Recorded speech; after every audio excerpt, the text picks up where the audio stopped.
Houve um tempo no recôncavo baiano em que uma cruz de madeira começou a gritar. Não era o vento passando por frestas, não era madeira rangendo, era um grito humano, um grito de agonia que ecoava pela noite e fazia crianças chorarem, cachorros uivarem e adultos rezarem até o amanhecer. Nós sabemos disso porque há registros, há cartas de fazendeiros endereçadas ao governador da Bahia, datadas de 1777, implorando que façam algo sobre a cruz que não cala. Há atas da Câmara Municipal de Santo Amaro descrevendo um fenômeno que desafia a explicação racional e perturba a paz dos cidadãos. Há, nos arquivos do Arcebispado de Salvador, um documento lacrado com 3 selos de cera que só foi aberto em 1956, onde um bispo escreve: "Vi com meus próprios olhos, ouvi com meus próprios ouvidos, e peço a Deus que me perdoe,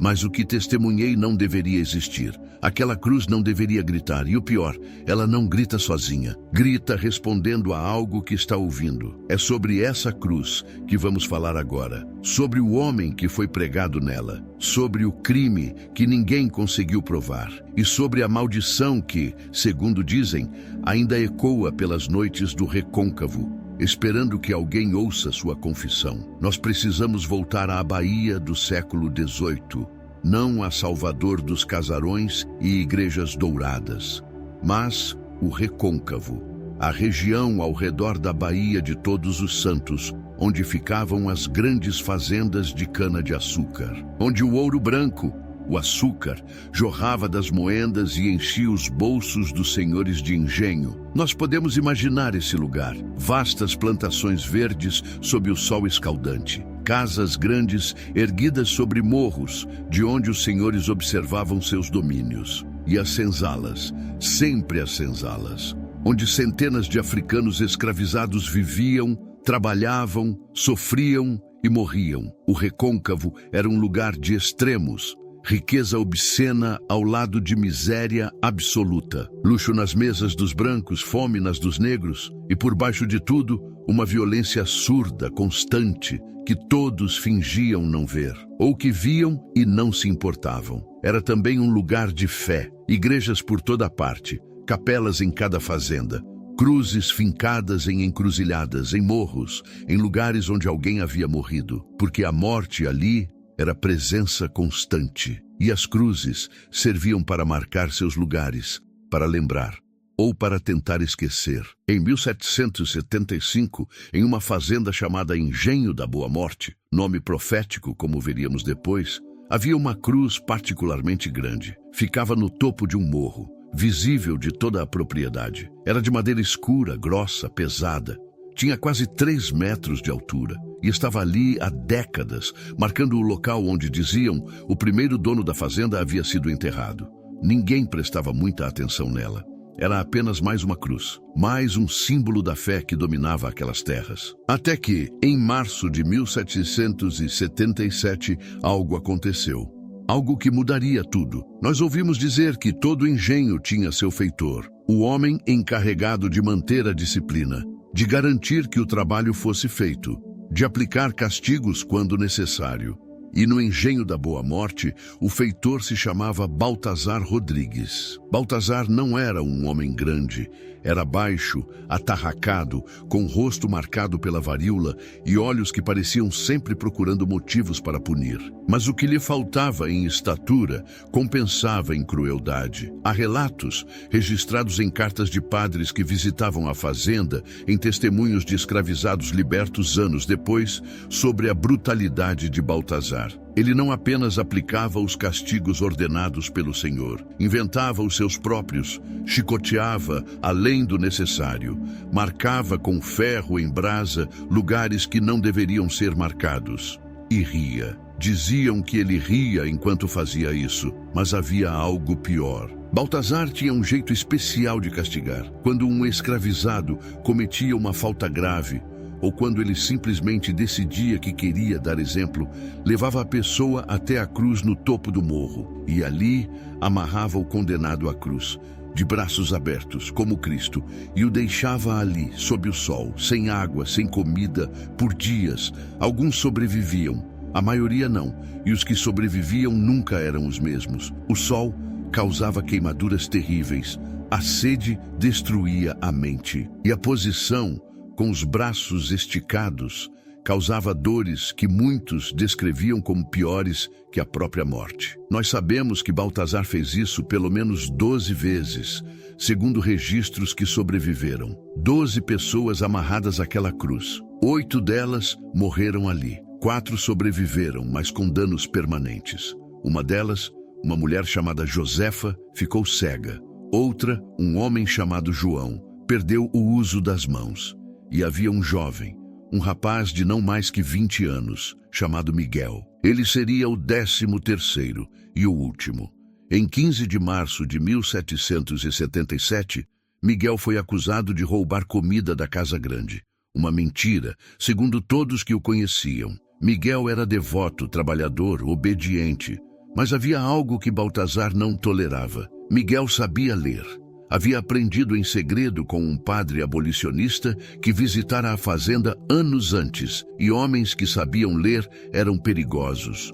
Davam ideias aos outros, falavam de liberdade. Baltazar decidiu que Miguel seria exemplo, e não apenas amarrado à cruz por um dia ou 2, mas até morrer. Foi levado ao morro ao pôr do sol, amarrado à cruz com cordas grossas que cortavam a pele, e ali foi deixado, sem água, sem comida, apenas ele e a cruz e o céu que escurecia. Nós podemos imaginar aquela noite, o frio que cai sobre o recôncavo quando o sol desaparece. Miguel, sozinho, amarrado, sentindo seu corpo começar a falhar, e ao longe, nas senzalas, as pessoas ouvindo. Alguns rezavam, outros choravam. Mas ninguém ousava subir o morro, porque ajudar um condenado era receber o mesmo castigo. Miguel aguentou a primeira noite, e o dia seguinte, e a segunda noite.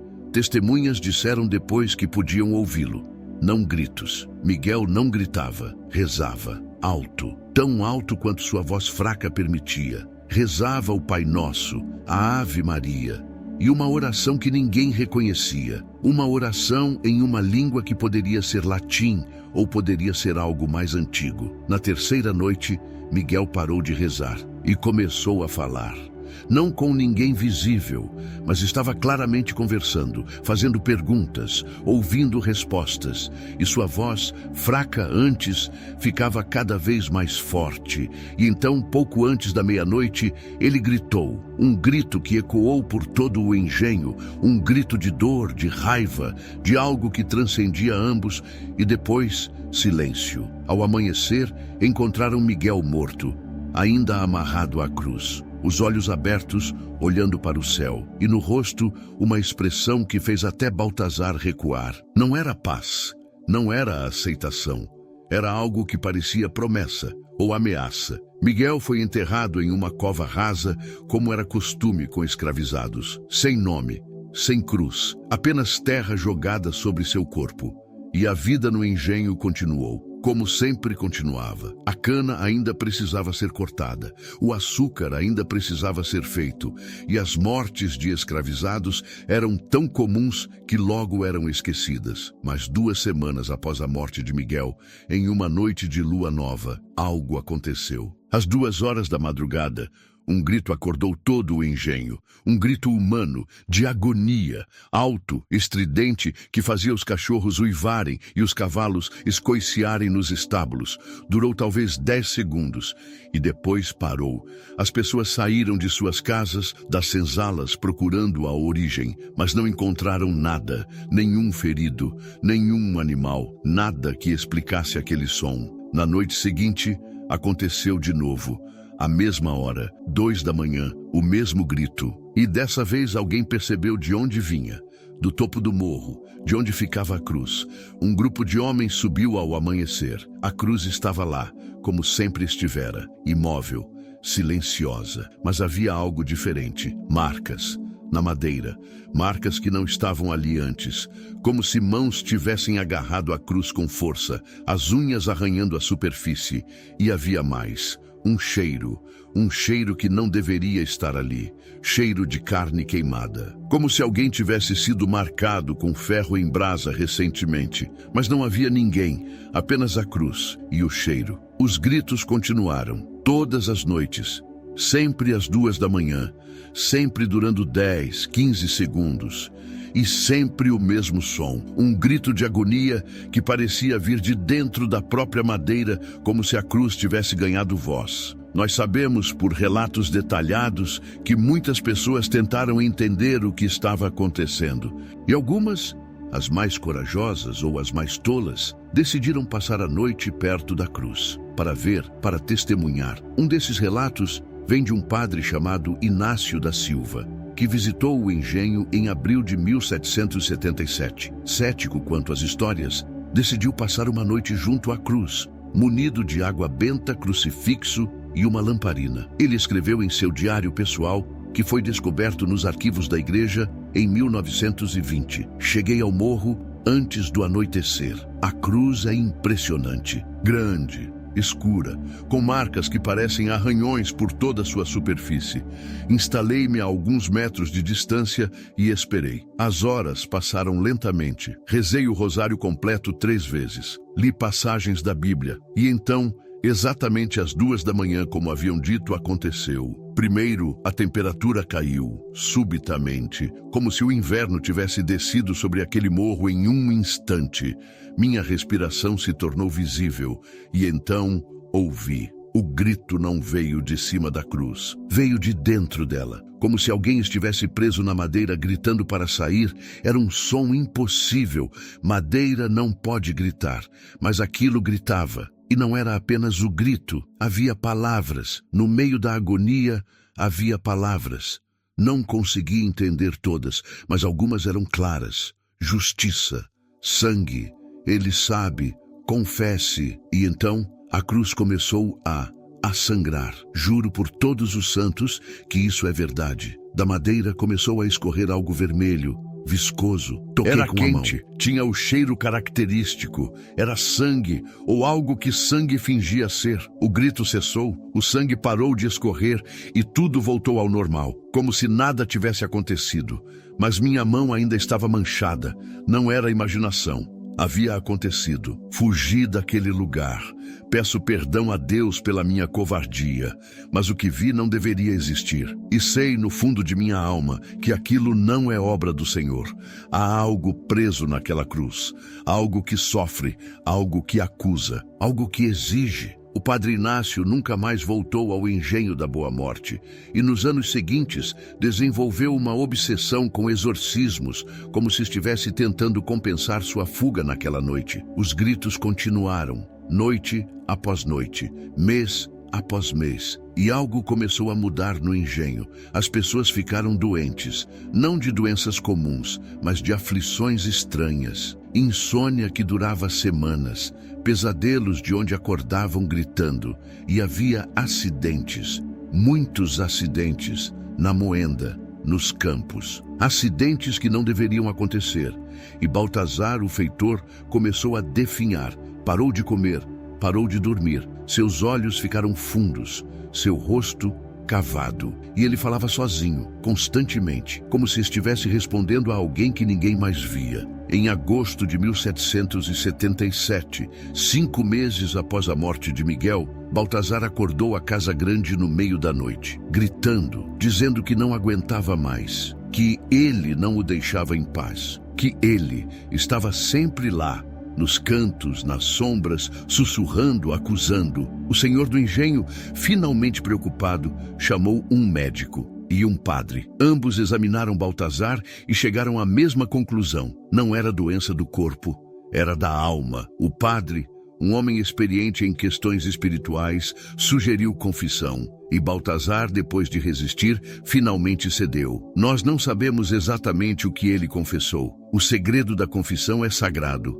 mas há rumores. Rumores que se espalharam entre os escravizados, entre os criados da Casa Grande e que foram registrados em cartas e diários. Diziam que Baltazar confessou que Miguel não havia roubado nada, que ele havia inventado a acusação, porque Miguel sabia ler, porque Miguel falava de liberdade e porque Baltazar tinha medo de que essa liberdade se espalhasse como fogo. Mas havia mais. Diziam que Baltazar confessou que na terceira noite de Miguel na cruz, ele subiu o morro, sozinho, e cortou as cordas das pernas de Miguel, para que todo o peso do corpo caísse sobre os braços, para que a dor fosse maior, para que a morte viesse mais rápido, e que antes de descer, quando Miguel ainda estava vivo, ainda consciente, Baltazar havia dito: morra quieto, ninguém vai se lembrar de você. E Miguel, com sua última força, teria respondido: eu vou fazer você se lembrar, toda noite, para sempre. Após a confissão de Baltazar, o senhor do engenho decidiu que já estava farto. A cruz estava causando problemas demais. Os gritos perturbavam a paz. As histórias afastavam potenciais compradores. E Baltazar, seu melhor feitor, estava praticamente inútil. A solução era óbvia: destruir a cruz. Em 10 de setembro de 1777, um grupo de 6 homens foi enviado ao morro com machados, serras e tochas. A ordem era clara: derrubar a cruz, queimá-la e espalhar as cinzas. Nós sabemos o que aconteceu porque um dos homens, anos depois, quando estava morrendo, contou a história a um padre, e esse padre a registrou. Os homens chegaram ao morro ao meio-dia, sob sol forte, com todas as ferramentas necessárias. O primeiro começou a serrar a base da cruz. Deu 3 serrotes e então gritou. Soltou a serra e recuou, olhando para suas mãos. Estavam queimadas, como se a madeira que tocara fosse ferro em brasa, mas a cruz estava fria ao toque. Os outros testaram. Alguns conseguiam tocar sem problemas, outros se queimavam imediatamente. Decidiram usar machados. O primeiro golpe ressoou como sino. A madeira tremeu, mas não rachou. O segundo golpe provocou um som estranho, como um gemido. O terceiro fez a cruz sangrar. Sim, sangrar. Da rachadura aberta pelo machado, começou a escorrer líquido vermelho, espesso, quente, com cheiro metálico inconfundível. Os homens recuaram. Alguns fugiram imediatamente. Os que ficaram tentaram incendiar a cruz. Jogaram álcool, colocaram fogo. As chamas subiram, consumiram a madeira por alguns minutos e então se apagaram, sozinhas, como se água invisível as tivesse extinguido. E quando a fumaça se dissipou, a cruz estava intacta, nem chamuscada, como se o fogo nunca a tivesse tocado. Baltazar, que estava assistindo de longe, começou a rir, uma risada histérica, sem alegria, e gritou: vocês não entendem? Não é a cruz que precisa ser destruída, sou eu, é a mim que ele quer. E subiu o morro correndo. Antes que alguém pudesse detê-lo, abraçou a cruz e gritou: está satisfeito? Estou aqui, me leve, me castigue, mas deixe os outros em paz. E algo aconteceu. A temperatura caiu. O céu, que estava claro, escureceu com nuvens negras que surgiram do nada. E a cruz, todos juraram ter visto. A cruz brilhou, uma luz verde pálida, doentia, que emanava da própria madeira. Baltazar soltou a cruz. Ou foi jogado para longe, não ficou claro. Caiu no chão, convulsionando. E quando pararam as convulsões, quando puderam se aproximar, viram que ele estava morto, olhos abertos, encarando a cruz, e no rosto a mesma expressão que Miguel tivera, algo entre terror e aceitação. Após a morte de Baltazar, os gritos da cruz diminuíram. Não pararam completamente, mas ficaram mais raros, mais fracos, como se algo tivesse sido parcialmente satisfeito. Mas a história não terminou ali, porque descobriram algo semanas depois. Quando foram enterrar Baltazar em solo não consagrado, como acontece com suicidas e amaldiçoados, encontraram marcas em seu corpo, queimaduras, nos pulsos, nos tornozelos, como se tivesse sido amarrado a algo muito quente, como se tivesse sido crucificado. E começaram a surgir outras histórias, de pessoas que, ao passarem perto da cruz à noite, ouviam sussurros, não apenas gritos, mas vozes, muitas vozes, todas sussurrando acusações, confissões, segredos. O engenho da Boa Morte começou a declinar. Trabalhadores fugiam, compradores evitavam negociar com o lugar. E em 1790, apenas 13 anos após a morte de Miguel, a fazenda foi abandonada. A casa grande foi saqueada, a capela profanada. Os campos voltaram a ser mato, mas a cruz permaneceu no topo do morro, sozinha, esperando. Nós sabemos que tentaram destruí-la outras vezes ao longo dos séculos. Sempre falharam. Tentaram arrancá-la do chão, não se movia. Tentaram serrá-la, as serras quebravam. Tentaram queimá-la, o fogo não a tocava. E os gritos, embora mais raros, nunca pararam completamente. Há relatos do século XIX, do século XX e até de tempos recentes, de pessoas que, ao passarem pela região onde ficava o antigo engenho, ouvem, à distância, às 2 da manhã, um grito que não deveria existir. Nós chegamos ao fim desta história, mas a cruz, segundo dizem, ainda está lá. Não exatamente onde era antes. A região mudou, foi urbanizada em partes, preservada em outras. Mas em algum lugar do recôncavo baiano há um morro. E no topo desse morro, dizem, ainda há uma cruz. Não aparece em mapas, não há placas indicando onde fica, mas os moradores antigos sabem e evitam falar sobre ela. E nunca, jamais, passam por perto à noite, porque a cruz ainda grita, não todas as noites, não mais com a mesma intensidade, mas em certas noites, quando o céu está sem lua e o ar fica pesado, pode-se ouvir, fraco, distante, mas inconfundível, um grito de agonia, seguido de sussurros. Sussurros que parecem acusações, ou confissões, ou talvez orações. Ninguém consegue distinguir completamente, mas todos sentem o mesmo ao ouvir. Culpa, uma culpa profunda, ancestral, que parece se infiltrar nos ossos. Há quem diga que a cruz não grita pela morte de Miguel, grita por todas as mortes, por todos os injustiçados que morreram naquele engenho, naquela região, naquele tempo, que a cruz se tornou uma espécie de memorial, não feito por mãos humanas, mas esculpido pelo próprio sofrimento. E há quem diga algo mais perturbador, que a cruz não grita apenas pelo passado, mas também pelo presente, que cada injustiça, cada violência, cada silêncio cúmplice diante da crueldade alimenta aquele grito. Que enquanto houver opressão, enquanto houver quem sofra em silêncio forçado, a cruz continuará gritando. Talvez seja isso que a igreja quis apagar quando tentou destruir os registros. Não porque a história fosse falsa, mas porque era verdadeira demais. Porque apontava para algo que preferiam não reconhecer. Que há pecados coletivos, que há culpas que transcendem indivíduos e mancham gerações inteiras, e que essas culpas não se apagam com silêncio ou esquecimento. Miguel morreu há quase 250 anos.